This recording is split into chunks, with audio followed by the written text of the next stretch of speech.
परम पूज्यपाद आचार्य देवଙ୍କ शुभ जन्मतिथि महोत्सव आश्रम रे बहुत सुंदर भाव पालन होइछि। ताहार मु आपण मानकु वीडियो देखाइबी। श्री श्री ठाकुरଙ୍କ चरण रे मोर प्रणाम, श्री श्री लक्ष्मी माँ चरण रे मोर प्रणाम, श्री श्री बड़दादा चरण रे मोर प्रणाम, आजिर आचार्य चरण रे मोर प्रणाम। मोर ही वीडियो देखुथिबा समस्त गुरु भाई माँ मानकु मोर अंतरर जय गुरु। मोर ही वीडियो आपण माने लास्ट जाए देखंतु। आउ श्री श्री आचार्य देव कहिथिबार किछि कथा मु आपण मानकु सुनाइबी।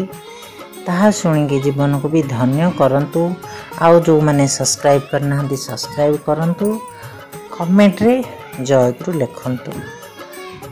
श्री श्री आचार्य देव कहिछंती, जणे मनीषर केवल बाहिक प्रकाश तार परिचय होई पारे ना।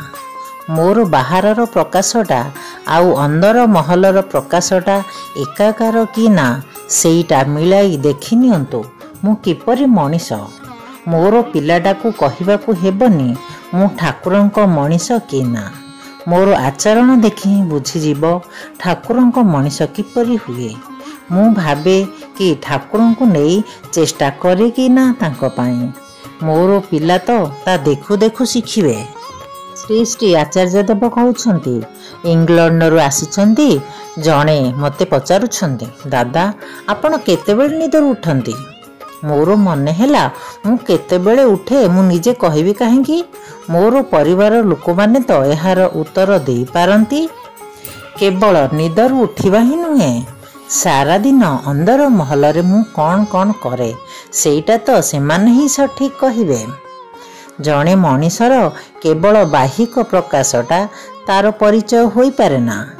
मोर बाहरर प्रकाशटा आउ अंदर महलर प्रकाशटा एकाकार कि ना सेटा मिलाई देखि नियंतु मु किपरि मनीष। मोर पिलाटाकू कहिबाकू हेबनी मु ठाकुरंक मनीष कि ना। मोर आचरण देखिके ही से बुझीजीव ठाकुरंक मनीष किपरि हुए। मु भावे कि ठाकुरों को नहीं चेष्टा करे कि ना तांको पाई। मोर पिला तो ता दे शिखिबे।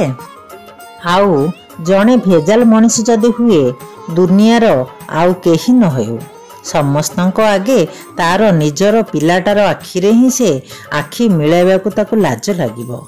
केवल लोकों सामने जदि बड़ बड़ कथा कही बुले ताहेले तार सही भेजाल गुड़िक सर्वप्रथमे धरा पड़िबो तार संतान निकटरे, तार स्त्री निकटरे। से मानकर बिंदुए श्रद्धा जागिबनी ता प्रति। तार चेष्टा गोटे बिंदु भी उद्दीप्त करिबनी से मानको। आउ से बाहर को जाई ठाकुरंको कथा कहिबो, लोकों को डाकी आनी देखाइबो, देख मु केते बड़ ठाकुरंको आसन बनेछि घरे, केते बड़ मंदिर करिछि। आरे मंदिर करिछ, मनीष काहे प्रणाम करबाकू जाई देखे ठाकुर बसिछंती एका। काहेकि मनीष नाहंती मंदिर रे ना कर्मी माने जणे अपर संगे रही पारु नाहंती।